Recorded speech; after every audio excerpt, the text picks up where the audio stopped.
tough couple of days across the mountains. Hurricane-like winds devastated the power grid and personal property. Homeowners in Williamsburg are still trying to clear trees and debris from their homes and throughout the county. WYMT's Hannah Reynolds is in Williamsburg talking to one family whose home is covered with those fallen trees. Hey guys, like you say, here in Whitley County, trees are still in the roads and in several driveways for most people. Like here on Mountain View Road, this house behind me covered by trees only a few hours ago didn't have a single way out. During those storms Sunday night, trees fell on all sides of 84-year-old Ethel Smith's home. Luckily, her daughter was there with her, and though the trees fell on top of the home and in the driveway, which meant until this morning they had no way out. But luckily, no one was hurt. We're just staying home and staying safe, like the governor says. Ain't much to say, only we're thankful. And thank God for protecting us. Houses can be replaced, but people can't. Now, I have talked to emergency management who were here this morning, and they say that the trees on the rest of the house cannot be moved until tomorrow morning for insurance reasons. For now, in Whitley County, Hannah Reynolds, WYMT Mountain News. And we will have more on this coming up tonight at 6. The power is still out this afternoon for thousands across the mountains. Right now, Kentucky Power says a timetable to restore electricity to everyone is uncertain. Now, here are the hardest hit areas. The power company brought outside resources to help with repairs in the two worst counties, which are Pike and Perry. When the lights do come back on, you need to take a close look at the food in your refrigerator and freezer. The Food and Drug Administration says a full freezer will keep food frozen for 48 hours. If the freezer is just half full, that will stay frozen for 24 hours.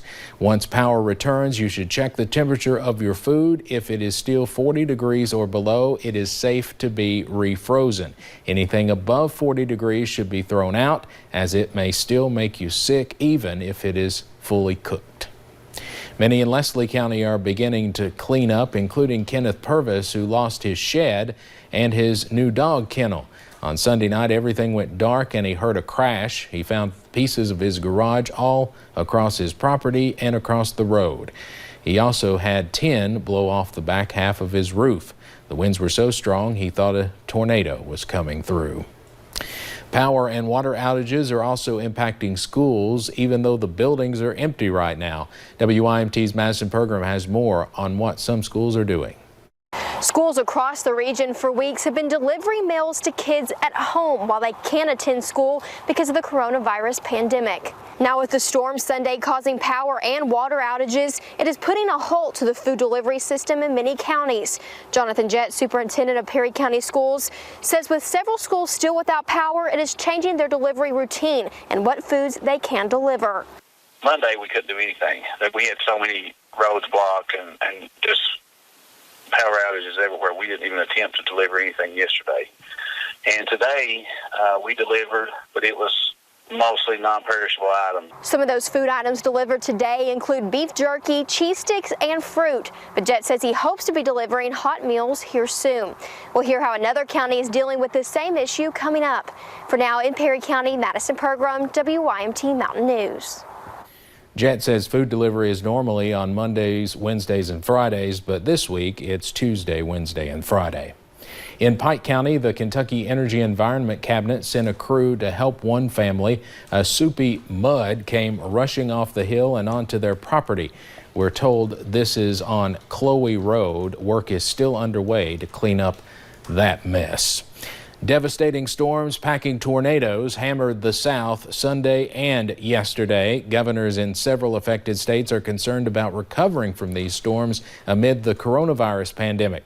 Meanwhile, former WYMT meteorologist Andrew Dockery tracked a tornado across South Carolina yesterday. It narrowly missed his new hometown of Myrtle Beach.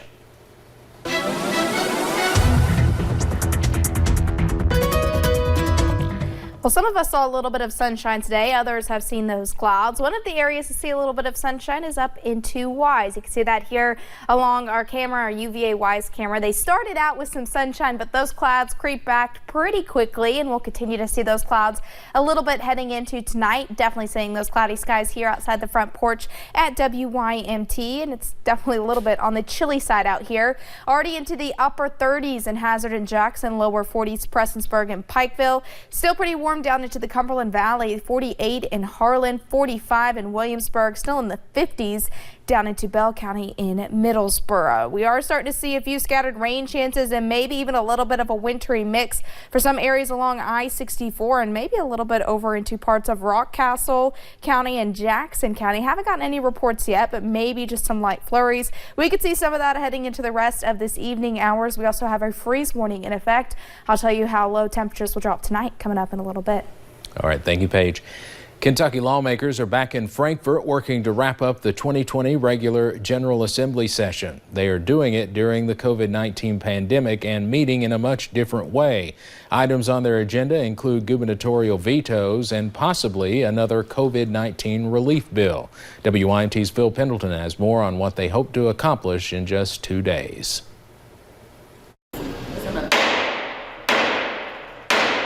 The end of a regular session that has been anything but. Please take seats with one chair in between or sit to the sides. We will take ample time in allowing people to speak. While senators spread out for social distancing, the House voted remotely. Just marking their attendance took nearly 45 minutes. Representative Brenda, here. Representative Bridges, here. Lawmakers typically return for the 2 final days of a session to override gubernatorial vetoes. Do hereby veto House Bill 150 in its entirety. Governor Beshear has vetoed the bill to require a photo ID to vote. Lawmakers say they plan to override that. It's a bill that enjoys broad public support. We show our IDs to do just about everything these days. And they only have 2 days, but they hope to pass another COVID-19 relief bill to provide incentives to jumpstart the state's economy. Go to restaurants and places of business, potentially looking at some temporary tax relief when we get reopened. All of this comes while the Capitol remains closed to the public and while the governor continues to call on legislators to finish and go home. What they should do is they should do only what's necessary and do it as quickly as possible. I understand that some people don't believe that the work of the legislature is essential, but the Constitution would disagree with them. And we were elected to do a job, and we're here to do the job. By that Constitution, their work has to be done by midnight, April 15th. In Frankfort, Phil Pendleton, WYMT Mountain News. Any new legislation passed today and tomorrow can be vetoed by the governor, and there is no way to override those vetoes. Governor Beshear said the first day of state-sponsored drive-through COVID testing was a success, but fewer people took advantage of the program than expected. Monday, Dr. Stephen Stack announced that the governor decided to relax restrictions on who can receive a COVID-19 test to anyone who is showing symptoms through a 3-tier system. Healthcare workers and high-risk patients are still ranked higher in that system. If you have symptoms that could suggest you have coronavirus, even if you're not in a high-risk category, they'll make the testing available to you because our goal is to test as many people as we can with the capacity we have available. And the governor announced expanded testing with a new site coming online in northern Kentucky. Now here's a look at which counties have a confirmed case of the coronavirus. As you can see, most counties are red now, and you'll also notice Floyd County now added to the list. Health Department officials today told us a 22-year-old man tested positive and is now self-quarantined at home. There is a news conference scheduled for 7 o'clock tonight in Prestonsburg, and we hope to carry that live here on WYMT. Kentucky Supreme Court says that the suspension of most in-person court proceedings will continue through the end of May because of the COVID-19 outbreak. This is the second time the state's highest court has extended the suspension. The Supreme Court has said there will be exceptions for emergency matters. Judges are urged to use phone or video conferencing for necessary hearings. Americans in all 50 states have now died of the coronavirus after Wyoming reported its first death. As of this afternoon, the death toll from the virus is now past 25,000 in the United States, more than 10,000 of those in New York. There were 670 deaths in New York just Monday. One New York City funeral director says he is struggling to keep up. President Trump listened to stories from COVID-19 survivors as he considers issuing new recommendations to reopen the country. But some state governors say that reopening will not happen without them. The president is expected to announce a new team of experts as soon as today, tasked with helping him come up with guidelines to reopen parts of the country. I was afraid for my life. We were stuck there. It was like we were on a floating petri dish. I think the most frustrating part, honestly, was trying to get a test. That's the president talking with some coronavirus survivors earlier today at the White House. Both the House and Senate say they will not return to Washington before May 4th. Meanwhile, the Treasury Department says by the end of the week, more than 80 million eligible Americans will receive those direct stimulus payments by direct deposit to their bank accounts.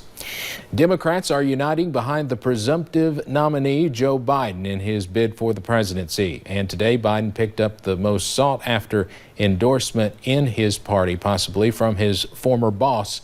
In a 12-minute video message, former President Barack Obama said Biden has the character and the experience to guide us through one of our darkest times and heal us through a long recovery. Coming up on Mountain News at 4:30, we've got money tips if you're getting close to retirement and dealing with all the market uncertainty right now. And we're going to see a few scattered rain showers and maybe even some snowflakes tonight, but sunshine returns by tomorrow. Those cooler temperatures continue for the next few days. I'll have those details coming up.